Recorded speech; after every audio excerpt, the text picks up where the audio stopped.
ثم جعلناك على شريعة من الأمر فاتبعها ولا تتبع أهواء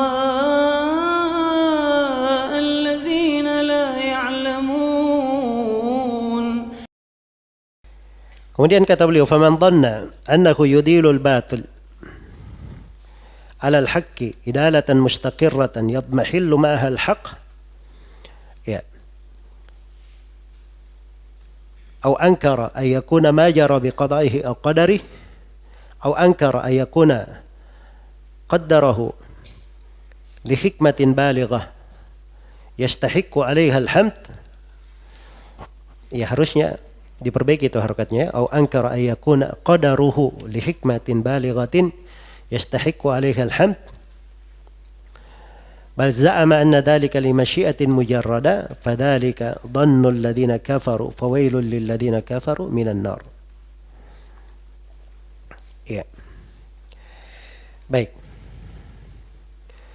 Jadi kata Ibnu Al-Qayyim rahimahullahu taala, oleh karena itu barang siapa yang berprasangka buruk bahwa Allah akan memenangkan kebatilan di atas kebenaran dengan kemenangan yang tetap. Ya. Jadi kalau ada yang selalu menyangka kebatilan selalu menang, kebenaran itu selalu kalah, ini su'udzan. Kebatilan itu di mana-mana itu tidak pernah tetap. Kadang dia kuat tapi nanti kebatilan itu akan hilang. Iya. Wa qul ja'al haqqu wa zahaqal batil innal batila kana zahuqa. Katakanlah kebenaran datang, kebatilan akan pergi. Kebatilan itu akan hilang, akan lenyap. Iya. Karena itu kata sebagian as-salaf rahimahumullahu taala, inna lil batili jaulah thumma tatalasha. Sungguhnya kebatilan itu punya jaulah, kadang dia berkeliling, ya, petantang petinting sana sini. Tapi setelah itu akan sirna, akan hilang. Itu sifat kebatilan. Sifat kebatilan seperti itu. Jelas ya? Dan ahlul haq tidak mungkin di setiap keadaan itu tidak ada orang yang menampilkan kebenaran. Ada yang menampilkannya walaupun mereka sedikit. Karena pada setiap generasi tidak akan mungkin kosong dari ahlul haq yang menjaga dan menampakkan agama. La tazalu ta'ifatun min ummati 'alal haqqi zahirin la yadurruhum man khadalahum wala man khalafahum hatta ya'ti amrullah wa hum 'ala dhalik. Akan terus-menerus ada satu kelompok dari umatku yang menampakkan kebenaran, tidak membahayakan mereka, orang yang menyelisih mereka, orang yang mencerca mereka, sampai datang hari kiamat dan mereka di atas keadaan seperti itu. Jadi itu akan ada sampai hari kiamat. Ahlul haq yang menampakkan kebenaran. Ya, ja'alanallahu wa iyyakum minhum. Maka tidak boleh menyangka ya bahwa kebatilan itu selalu menang di atas kebenaran. Kemenangan yang membuat kebenaran itu sirna. Ya. Membuat lenyap kebenaran itu. Jadi siapa yang menyangka seperti ini, atau dia mengingkari bahwa segala sesuatu terjadi dengan qada dan qadar Allah, takdir dan ketentuan Allah, atau dia mengingkari, ya, atau dia mengingkari bahwa takdir Allah itu karena hikmah yang mendalam, yang wajib untuk dipuji, ya, ini juga harus dia ketahui ya, bahwa ada sesuatu kadang dia dikalahkan di sini terlambat. Ya, takdir Allah itu, ya, kalau diketahui hakikatnya bagaimana ke depannya, harusnya Allah selalu dipuji akan segala yang dia lakukan. Ya. Bal za'ama anna dzalika li masyiatin mujarradah. Dia tidak yakini adanya hikmah di situ, bahkan dia sangka, dia mengira bahwa itu sekedar kehendak saya tanpa ada hikmah. Maka kata Ibnu Al-Qayyim, fadzalika dhannul ladzina kafaru fawailul lil ladzina kafaru minan nar. Itulah sangkaan orang-orang kafir. Iya. Dan sungguh celaka orang-orang kafir itu, kebinasaan atas mereka dari api neraka. Nah, ini potongan ayat ya. Dzalika dhannul ladzina kafaru fawailul lil ladzina kafaru minan nar. Dipetik oleh Ibnu Al-Qayyim, potongan ayat di surah Shad digabungkan di sini oleh beliau. Ini merinci kepada kita tadi hukum su'udzan itu. Su'udzan ada yang masuk dalam kufur akbar, dan ada yang masuk di dalam apa? Kufur asghar. Iya.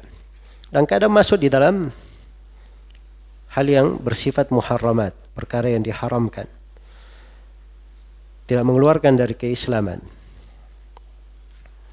Baik. Iya. Terus yang paling menakutkan lagi kata Ibnu Al-Qayyim di sini, wa aktsarun nas yadhunnuna billahi dhanna as-saw fima yakhtassu bihim wa fima yaf'aluhu bighairihim. Kebanyakan orang itu berprasangka buruk kepada Allah, baik dalam hal yang berkenaan dengan dirinya sendiri atau hal yang berkenaan dengan orang lain. Iya. Ini kebanyakan manusia seperti itu. Iya. Baik. Jadi kadang lisannya atau keadaannya berucap seperti itu. Ini seakan-akan saya zalimi atau saya ditahan memperoleh hak saya. Ya, walaupun lisannya tidak berani mengucapkan, tapi seakan-akan keadaan dirinya seperti itu. Ini su'udzan kepada Allah. Jelas ya? Bagaimana menyelamatkan diri dari su'udzan ini? Ini kata beliau, wala yaslamu min dzalika illa man arafa Allah wa asma'ahu wa sifatih wa mujiba hikmatihi wa hamdihi wa wa'dihi as-sadiq. Iya. Tiada yang selamat dari prasangka buruk ini kecuali orang yang mengenal Allah, nama-nama dan sifat-sifatnya. Ini pentingnya tauhid di sini. Dan ini maksud penulis membawakannya bab ini di sini. Jelas ya? Dan tidak akan selamat kecuali orang yang mengetahui konsekuensi ya dari hikmah Allah, pujian terhadapnya dan janjinya yang maha benar. Jadi keharusan dari hikmah Allah, pujian dan janjinya yang benar. Kalau dia tahu hal ini, maka dia akan selamat dari su'udzan. Iya. Dan di sini ditalik oleh Ibnu Al-Qasim rahimahullah. Berarti diberi contoh-contoh su'udzan. Ya. Kata beliau, siapa yang menyangka agama ini akan sirna dan agama tidak dimenangkan di atas seluruh agama, itu su'udzan. Siapa yang putus asa dari rahmat Allah, putus asa dari rohullah, ya, dan dia menganggap bahwa wali-walinya itu bisa kena siksaan karena mereka berbuat baik, atau disamakan antara wali Allah dan selain wali Allah, itu artinya su'udzan kepada Allah. Siapa yang menyangka bahwa Allah membiarkan hamba ini diciptakan sia-sia dan dia tidak dikumpulkan setelah mati untuk diberi balasan atau diberi siksaan, maka itu juga artinya su'udzan, dia berjelek sangka kepada Allah. Jelas ya? Kalau dia tidak menyangka ada kebangkitan, itu su'udzan. Allah itu maha mampu. Allah janjikan hal tersebut. Kalau dia sangka tidak terjadi, itu su'udzan. Dan siapa yang menyangka bahwa amalan salihnya akan hilang, akan ditelantarkan, ya. Dan siapa yang menyangka dia dapat hukuman bukan karena perbuatannya, ya. Atau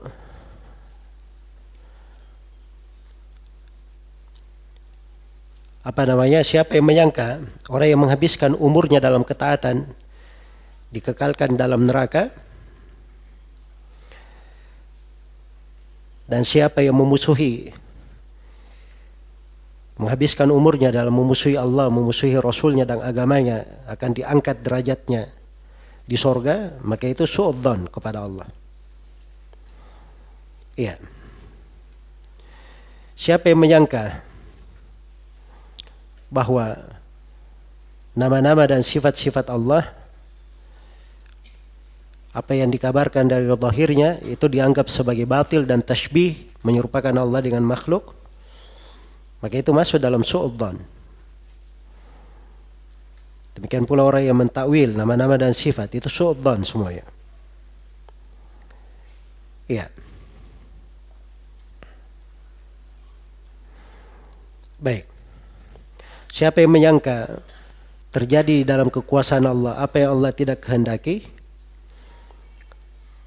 atau Allah menakdirkan, atau Allah tidak mampu menakdirkan apa yang perlu diadakan, ya, atau dia menyangka bahwa Allah itu tidak mendengar, tidak melihat, tidak mengetahui, tidak berbicara, atau dia menyangka Allah tidak berada di atas arsy-Nya,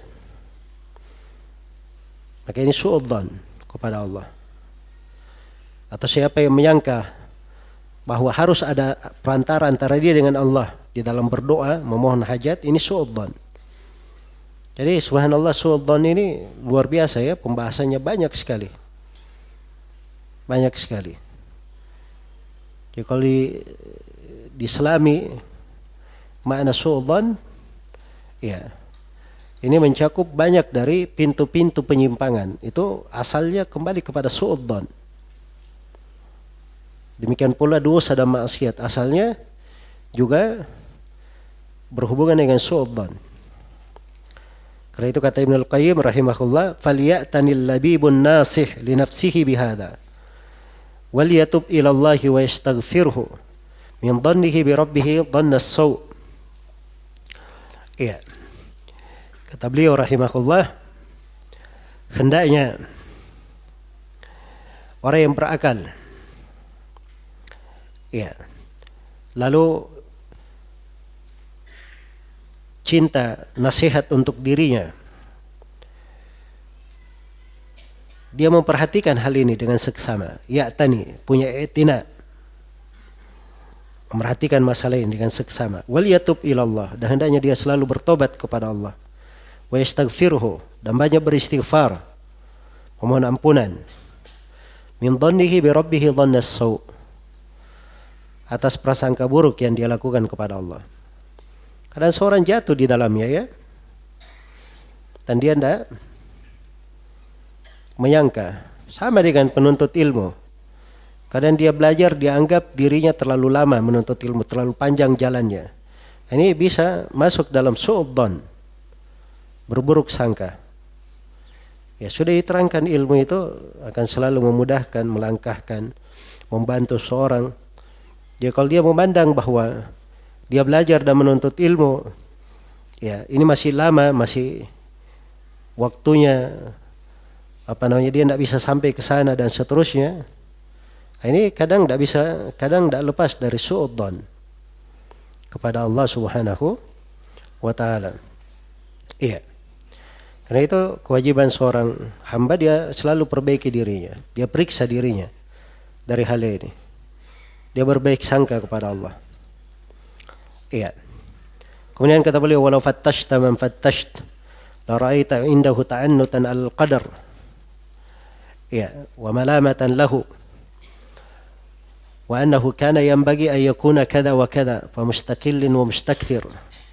Wa fattish nafsaka hal anta salimun am la. Kata beliau, andai kata kamu teliti, ya, siapa yang bisa kamu teliti, maka engkau akan dapatkan pada diri, ya, pada diri dia sendiri, pada diri orang itu ada ta'annud terhadap takdir. Ta'annud itu kayak dia keras kepala, tidak menerimanya, atau mungkin dia menolaknya, atau malamatanlah, dia mencelanya. Ya, wa annahu kana yanbaghi yakuna kadza wa kadza, dan seharusnya begini dan begini yang terjadi. Ya. Wa mustaqillin wa mustakthir. Tapi manusia berjenjang dalam hal ini. Ada yang sedikit, ada yang banyak. Ada yang sedikit, ada yang apa? Ada yang banyak. Mustakil wa mustakthir. Nah. Wa fattish nafsaka hal anta salim, dan kamu sendiri periksa dirimu. Kamu teliti diri kamu. Apakah kamu ini selamat? Sudah terbebas dari hal tersebut? Kata beliau, fa in tanju minha tanju min dhi azimatin wa illa fa inni la ikhaluka najian. La ikhaluka najian. Ikhaluka artinya la adhunnuka najian. Ya. Kalau kamu selamat dari su'udzon ini, maka itu artinya kamu selamat dari petaka yang sangat besar. Wa illa, tapi kalau kamu tidak selamat, atau kalau perkaranya ingin diterangkan hakikatnya bagaimana, ya saya sama sekali tidak menyangka engkau bisa selamat. Artinya apa? Maksudnya ini hal yang memang kalau kamu selamat itu luar biasa, nikmat. Tapi siapa yang menjamin dirinya dia bisa selamat dari hal ini? Maka ini sekali lagi perkara besar ya. Kita belajar tauhid, alhamdulillah agama itu dimudahkan. Seorang apabila dia belajar tauhid dengan baik, ini dari akhlaknya ahli tauhid. Dia selalu berbaik sangka kepada Allah Subhanahu wa ta'ala. Berbaik sangka kepada Allah. Iya. Dan seorang yang bertauhid itu, dia tidak pernah putus asa dalam perkara yang dia lakukan. Sepanjang yang dia kerjakan sesuai dengan jalan Allah, maka dia selalu besar keyakinannya. Akibat yang terbaik itu untuk orang-orang yang bertakwa. Nah, selesai ya ucapan Ibnul Qayyim rahimahullahu ta'ala terkait dengan bab ini atau dua ayat tadi. Kemudian penulis rahimahullahu ta'ala menutup dengan masail di sini. Atau sebelumnya di pembahasan dua ayat, ya, di dua ayat ini kita petik beberapa pelajaran ya. Dari ayat yang pertama kita petik bahwa terdapat haramnya su'udzan kepada Allah Subhanahu wa ta'ala. Iya. Dan terdapat penjelasan buruknya sangkaan kaum munafikin. Buruknya sangkaan kaum munafikin.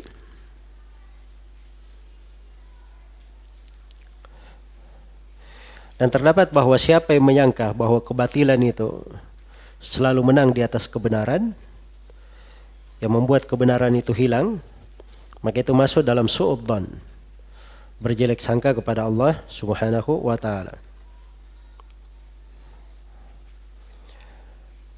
Dan terdapat di dalam ayat kewajiban menetapkan adanya hikmah dari apa yang Allah tetapkan di tengah makhluknya.